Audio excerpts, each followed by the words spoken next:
अपने सिलेबस पे आ जाते हैं। बेटा A2 केमिस्ट्री का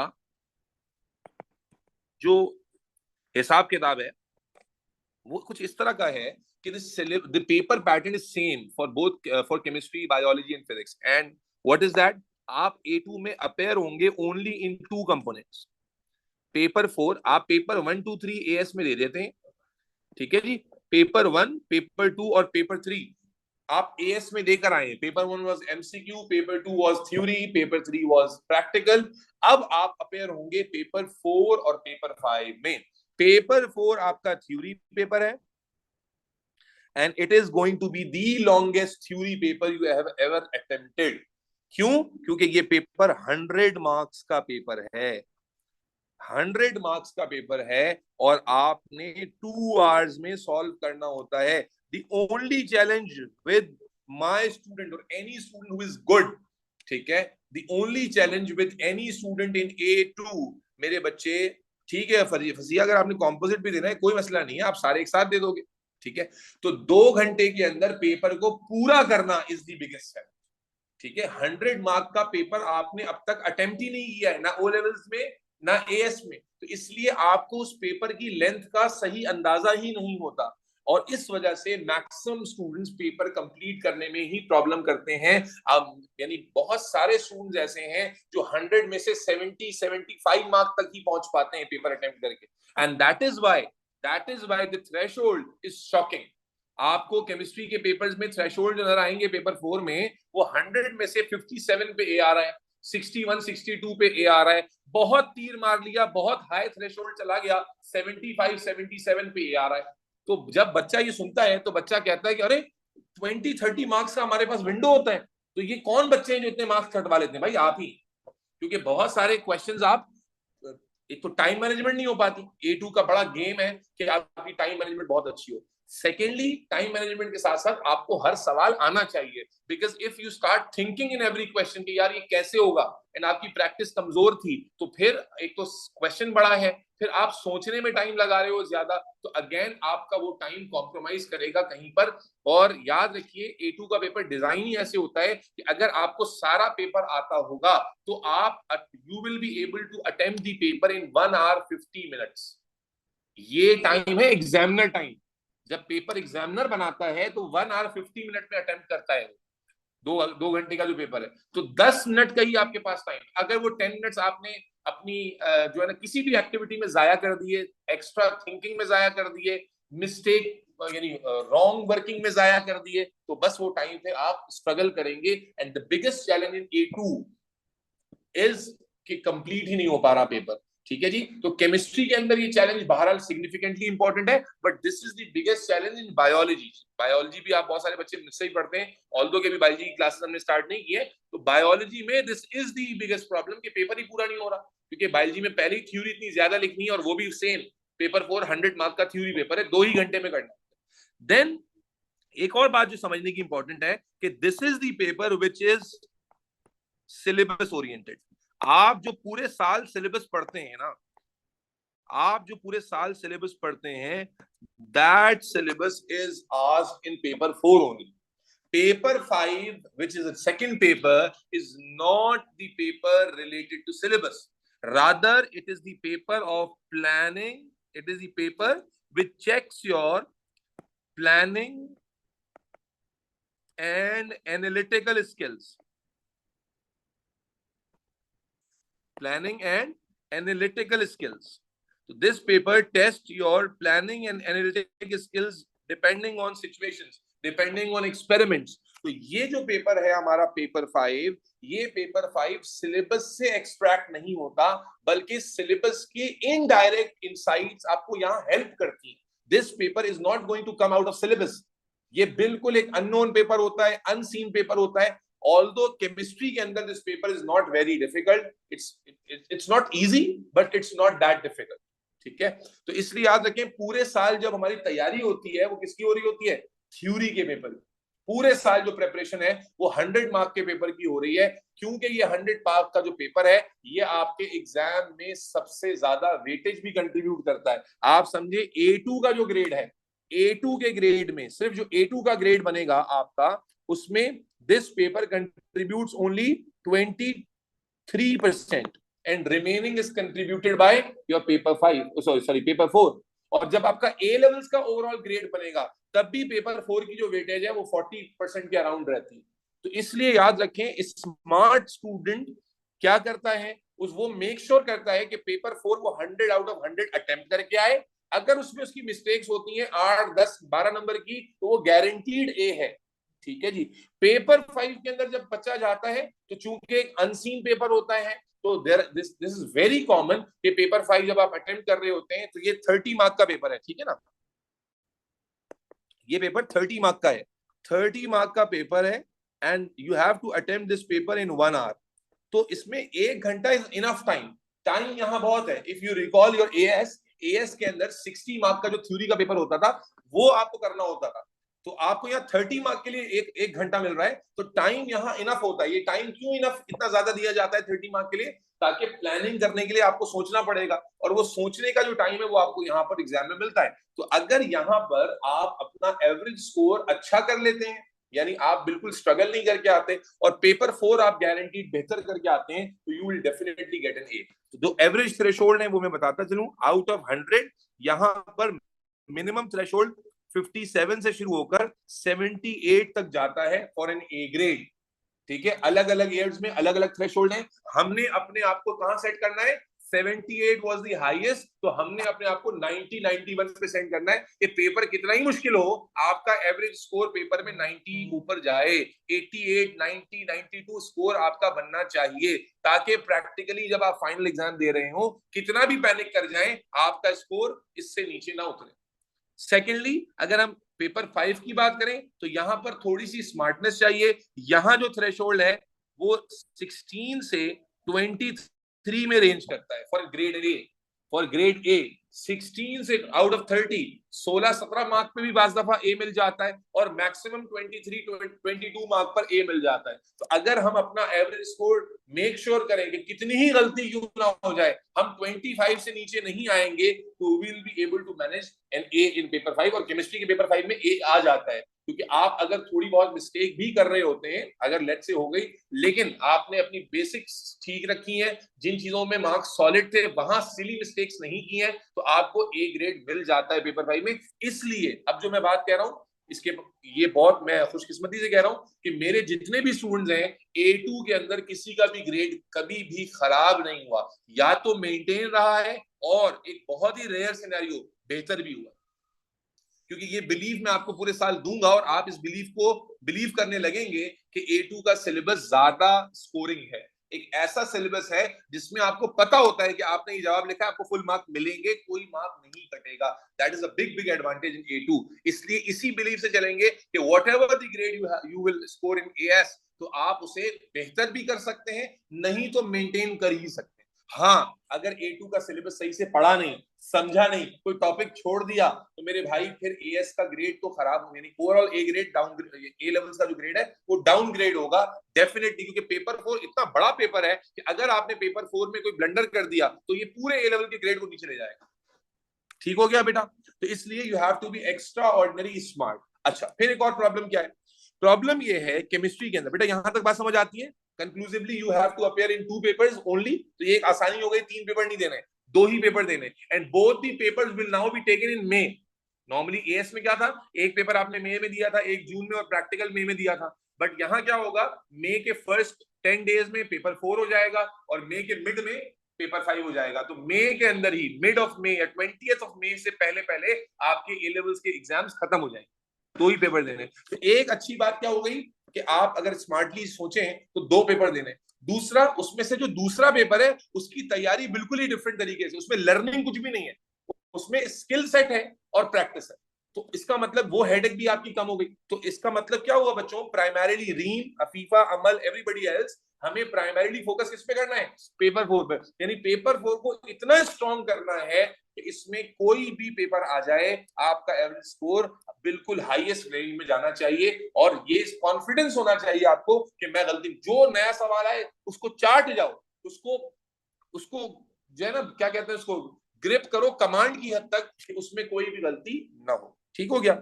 अब यहां से आगे चलते हैं। रीम, ये बात समझ आती है? Afifa, Uroob, Amal, am I clear to you till Yes, this sir. Point? Yes, Yes, sir. sir. Yes, sir. अच्छा, अब मेरे बच्चे थोड़े सिलेबस पर आ जाते हैं। तो पेपर 2 देने हैं, पेपर 4 पे फोकस करना है। सिलेबस कंटेंट पर आ जाएं तो मेरे बच्चे, इसमें एक गुड न्यूज है और एक बैड न्यूज है। गुड न्यूज ये है कि एएस के ए2 के अंदर जो नंबर ऑफ चैप्टर्स हैं वो एएस से कम है। अगर आपको याद हो तो एएस में आपके पास 18 चैप्टर्स थे, 18 चैप्टर्स, और ओ लेवल जैसी छोटी केमिस्ट्री पढ़कर वो बहुत बड़ा लगता था। बट अगर हम ए2 में आ जाएं तो सिलेबस कंटेंट को आए, जरा मेरे साथ लिस्ट डाउन कीजिएगा बेटा, मेरे साथ सिलेबस को लिस्ट डाउन कीजिएगा बेटा। लैटिस एंथैल्पी, लैटिस एंथैल्पी, बता रहे बताओ, मैं स्प्लिट बताऊंगा। लैटिस एंथैल्पी एंड ग्रुप 2, वैसे ये 2 अलग चैप्टर्स हैं लेकिन हम इनको कंबाइन करके पढ़ेंगे। Lattice enthalpy and group 2, entropy and Gibbs free energy.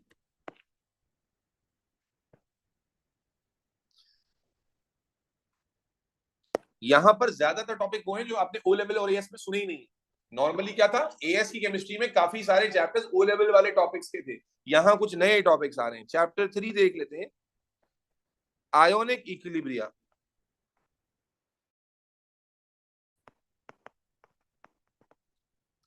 Chapter 4 आ जाता है इलेक्ट्रोड पोटेंशियल।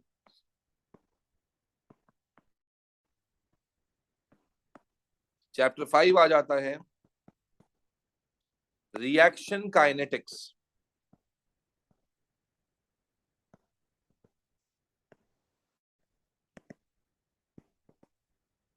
चैप्टर 6 आ जाता है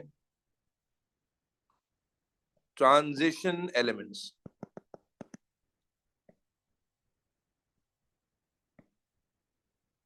बेटा ये जो पूरा सेक्शन है ये फिजिकल केमिस्ट्री का सेक्शन। हालांकि बाज टीचर्स इसमें इसको फर्दर ब्रेक कर देते हैं। फर्दर कैसे ब्रेक कर देते हैं कि जो ट्रांजिशन एलिमेंट है, ट्रांजिशन एलिमेंट और लैटिस एंथैल्पी ग्रुप 2, इसको वो इनऑर्गेनिक केमिस्ट्री में काउंट कर लेते हैं। लेकिन मेजरली ये एक ही सेक्शन में इसको रखते हैं, फिजिकल केमिस्ट्री का, क्योंकि सारे चैप्टर्स एक दूसरे के साथ मिक्स होकर ही आते हैं। तो ये हमारा सिलेबस कंटेंट में फिजिकल केमिस्ट्री का सेक्शन है। ट्रांजिशन और ग्रुप 2 को बाज लोग इनऑर्गेनिक केमिस्ट्री का सेक्शन में रख लेते हैं, हम इसको एक ही सेक्शन में रखेंगे, फिजिकल केमिस्ट्री। उसके बाद हमारी आ जाती है, ये क्या है, पूरी हमारी फिजिकल केमिस्ट्री है।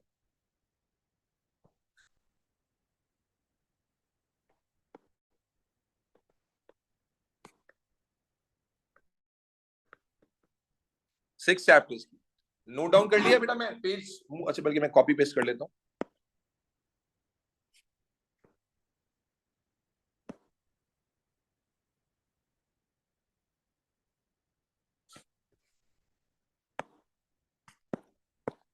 ठीक है बेटा, ये हमारी फिजिकल केमिस्ट्री हो गई। रीम, रीम नोट डाउन कर रहे हो बेटा? Yes, sir. ओके। उसके बाद हमारा आ Yes, जाता है sir. अगला सेक्शन, आप सबका favourite, that is organic chemistry. इसके बाद हमारी आ जाती है बेटा ऑर्गेनिक केमिस्ट्री। और एएस में अगर आपको याद हो तो ऑर्गेनिक भी काफी डिटेल थी, काफी लंबी केमिस्ट्री थी, 5 चैप्टर्स थे। लेकिन यहाँ पर ऑर्गेनिक केमिस्ट्री में हमारे पास सिर्फ 4 ही टॉपिक्स हैं। ठीक है, और वो 4 टॉपिक्स भी कैसे हैं कि 4 में से 2 चैप्टर्स ऐसे हैं जो अगर आप बुक से पढ़ें तो 2 पेज का है, बस 2 पेज का चैप्टर। ठीक है जी। तो ऑर्गेनिक केमिस्ट्री में हम आ जाते हैं बेंजीन एंड इट्स कंपाउंड्स,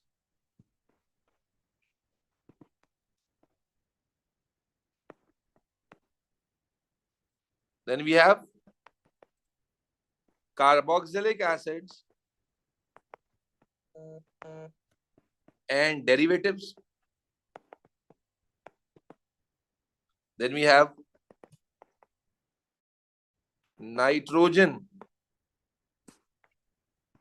जो करें, खाना खाया था दोपहर में? हाँ, नहीं खाया, क्यों? अच्छा, भूख लग रही है तो कुछ मंगा लें। Nitrogen containing compound, nitrogen containing, मुझे मैंने भी आज लंच, असल में बारिश इतनी हो रही थी घर के पास, मैं इतना परेशानी में निकला हूँ। नाइट्रोजन कंटेनिंग, एक मिनट मैं देख, जरा लिख लूं, पहले करवा दूं काम। मैंने मंगवाता हूं। Nitrogen containing organic compounds, and then lastly we have got polymers. अब ये जो 4 चैप्टर्स हैं बेटा, ये हैं ऑर्गेनिक केमिस्ट्री के, और इसमें भी जो पॉलीमर्स वाला चैप्टर है, ये जो पॉलीमर वाला चैप्टर है, ये ऑर्गेनिक के सेक्शन में जरूर है, बट ये ऑर्गेनिक का वैसा चैप्टर नहीं है जिसके अंदर बहुत ही ज्यादा रिएक्शंस हैं या रीजनिंग है, बल्कि ये काफी ज्यादा रट्टाफिकेशन वाला चैप्टर है, जिसमें ज्यादातर पॉलीमर्स की एग्जांपल्स हैं। तो ये चैप्टर भी अपने आप में बहुत ही सिंपल चैप्टर है। तो अगर सही मानों में देखा जाए फसीहा, अमल, तो ऑर्गेनिक के ना यही 3 चैप्टर्स हैं, बेंजीन से लेकर नाइट्रोजन। पॉलीमर वाला रायान जो चैप्टर है, ये ऑर्गेनिक के सेक्शन में जरूर है, बट ये काफी ज्यादा डिफरेंट और इजी चैप्टर है। हाँ जी, ठीक है जी। तो हमारे पास 6 चैप्टर्स आ गए, कहां से? फिजिकल से। फिर उसके बाद 4 चैप्टर्स, 4 टॉपिक्स आ गए हमारे पास ऑर्गेनिक के। एंड लास्ट सेक्शन हमारा जो है वो है एनालिटिकल केमिस्ट्री का। ये आ रहा है नया, ये सेक्शन लास्ट जो है बेटा वो हमारा है एनालिटिकल केमिस्ट्री का, और ये बहुत ही इंपॉर्टेंट और तगड़ा सेक्शन है, जिसमें अच्छे खासे बच्चे स्ट्रगल करते हैं एनालिटिकल केमिस्ट्री का। और एनालिटिकल केमिस्ट्री में चैप्टर्स नहीं है, टॉपिक्स हैं। कौन से टॉपिक्स हैं? नंबर 1 इज मास स्पेक्ट्रोमेट्री, जो आपने एएस में भी पढ़ी है। फिर आईआर यानी इंफ्रारेड स्पेक्ट्रोस्कोपी, ये असल में तो वहीं से आ रही है, एएस से आ रही है, ए2 में नहीं है, बट ए2 में इंक्लूडेड है इंफ्रारेड स्पेक्ट्रोस्कोपी। और अब यहां पर जो नए टॉपिक ऐड होंगे वो आएगा NMR and chromatography, chromatography and finally electrophoresis. ये केमिस्ट्री की कुछ एनालिटिकल टेक्निक्स हैं, ठीक है। तो ये चैप्टर्स नहीं है, दीज आर सेपरेट टॉपिक्स जो एनालिटिकल केमिस्ट्री के सेक्शन को कवर करते हैं। सो मेरे बच्चे, अब ये है हमारी केमिस्ट्री का पूरा सिलेबस। तो अगर आप इस सिलेबस को देखें तो इसमें 6 चैप्टर्स हमारे फिजिकल और इनऑर्गेनिक को मिलाकर आ गए, ऑर्गेनिक में 4 आ गए, 10 हो गए। और उसके बाद एनालिटिकल बेसिकली एक सिंगल चैप्टर ही कंसिडर कर लें आप इसको, जिसमें मल्टीपल 5 टॉपिक्स हैं, ठीक है, 5 डिफरेंट टॉपिक्स हैं। तो कुल मिलाकर कोई 11 टॉपिक्स बनते हैं जो आप A2 केमिस्ट्री में पढ़ते हैं, ठीक है। 6 from physical and inorganic, then 4 from organic, and then analytical chemistry as a section. Afifa, am I clear to you, beta? Yes, sir. तो ये गुड न्यूज क्यों थी? क्योंकि एएस में अगर आप देखें तो वी हैड 18 चैप्टर्स, बड़ा ही डाइवर्सिफाइड किस्म का सिलेबस था, बट यहां पर ये सिलेबस हमें नजर आता है काफी श्रिंक हो गया। अब बैड न्यूज का टाइम आ गया। बैड न्यूज ये है कि along with all these topics 80% of AS is also included in A2. This is something जो मैं तुम लोगों को AS में ही बताता था कि अगर AS के केमिस्ट्री के कॉन्सेप्ट आपके वीक हैं तो आप A2 में स्ट्रगल करेंगे ही करेंगे। For example atomic structure, configurations, rules of configuration, ionisation energy के concepts, bonding, shapes, angles, Hess's law के क्वेश्चंस, इक्विलिब्रिया के क्वेश्चंस, रिडॉक्स के क्वेश्चंस, ऑर्गेनिक के रिएक्शंस, हाँ ऑर्गेनिक के रिएक्शंस, इनऑर्गेनिक के ग्रुप 17 के जो एग्जांपल्स हैं, वो सारा कुछ A2 में भी फ्लुएंटली आ रहा होता है। तो अगर आपकी एएस की रिवीजन अच्छी नहीं है, एएस की, या एएस आपने ढंग से नहीं पढ़ी, बस जैसे तैसे करके निकाल ली है, तो फिर A2 में इवेंचुअली आप पढ़ते हुए तो स्ट्रगल नहीं करेंगे, लेकिन जब आप पास पेपर करने बैठेंगे, because you will have a question, और यहाँ एमसीक्यू नहीं है कोई भी, तो ये इट्स अ गुड साइन, क्योंकि केमिस्ट्री के एमसीक्यू मुश्किल होते हैं। केमिस्ट्री में आपको एक एडवांटेज ये भी है कि केमिस्ट्री में अगर आप मेरी बात को सेकंड करेंगे कि पेपर 1 सबसे मुश्किल होता है, दिमाग घूम जाता है करते करते, और थ्योरी रिलेटिवली इजी होती है। लेकिन जो पेपर 4 की थ्योरी का पैटर्न है वो पता है कैसा है? एक तो पेपर में आपके 9 या 10 सवाल होंगे, नॉर्मली पहले 5-6 होते थे, अब 9 या 10 सवाल होंगे आपके पेपर 4 में, 9 to 10 क्वेश्चन, और हर क्वेश्चन के कम से कम 8-10 पार्ट होंगे। एक क्वेश्चन आप शुरू करके करते करते बोलेंगे खत्म कब होगा ये। और जाहिर है जब आपके पास टॉपिक्स हैं 11, ठीक है, और एएस के टॉपिक्स भी मिला लीजिए, आपके पास अगर लेट्स से 10 क्वेश्चंस भी आ रहे हैं, ऑन एवरेज हर क्वेश्चन के लेट्स से मिनिमम साइड पर 8 पार्ट्स भी हैं, तो 80 क्वेश्चंस बन गए। 80 क्वेश्चंस बन गए। इसका क्या मतलब हुआ कि बेटा हर चैप्टर से सवाल आएगा। याद रखें A2 केमिस्ट्री का कोई पेपर ऐसा नहीं है जिसमें इन चैप्टर से सवाल नहीं आता। Every chapter will be asked, and that's the disadvantage. Again, अगर आपका कोई भी चैप्टर कमजोर है, वीक है, आप उस चैप्टर के क्वेश्चन में मरोगे ही मरोगे।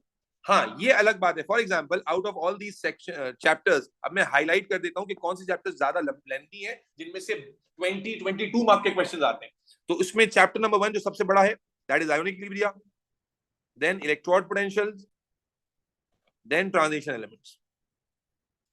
ये 3 चैप्टर जो है ना, इसमें बच्चे बहुत ज्यादा परेशान होते हैं। ठीक है जी। और उसके बाद फिर यहां आ जाएं तो यहां से एनएमआर का टॉपिक, ये एनएमआर का टॉपिक बच्चों को चीखें निकलवा देता है। एनएमआर का टॉपिक मुश्किल होता है बच्चों के लिए, तो उसमें स्ट्रगल कर रहे होते हैं।